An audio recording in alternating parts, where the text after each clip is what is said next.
We are working on final pointing on our fourth facade. This that you're seeing right here is a variety of the tools that they need in order to complete this work.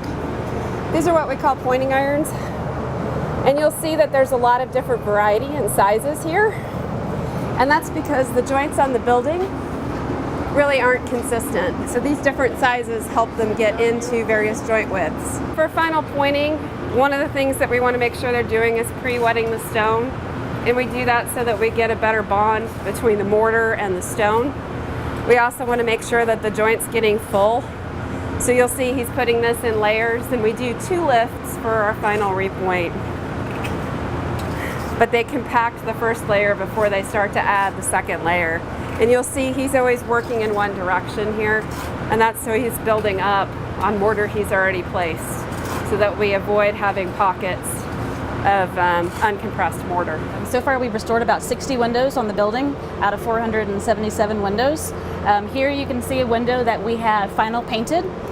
Once all the components come back from Kansas City restored, we have a 3-step paint process that we'll go through. The first step of paint is a rust inhibitor that we have that we'll put on all of the steel and cast iron. Then we'll go back with the second layer of paint, which is also a rust inhibitor. We'll go through and fill any of the joints that are left in the cast iron from previous construction.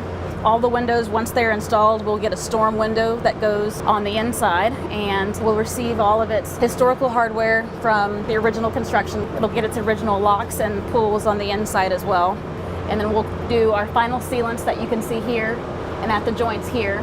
Once the final sealants have been installed, they need about 3 days to cure before we can start water testing the entire window. Through those tests, we've determined how we need to seal the joints and how we need to leave them open should they need to drain water in the future. We're at the very top of our 4th elevation, Delta elevation. It's the longest elevation on the Capitol. This will be the 3rd gutter. We did complete the gutter on Alpha and Charlie. So we're doing the same process. We're taking out the old, replacing it with the new. We're using lightweight concrete, styrofoam, and then coming back with all brand new copper to make these gutters brand new and watertight.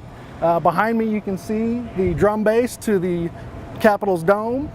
We've got a scaffold on the north side. We're working on all the masonry repairs, repointing, any patches, Dutchmans, everything we're doing on the rest of the Capitol masonry wise, making it look brand new again. Our first elevation Alpha completed in the middle of May. We took that scaffolding down, and what you see behind me is where that scaffolding is going. So that's called our Golf elevation. We're on the south side of the Capitol, east side.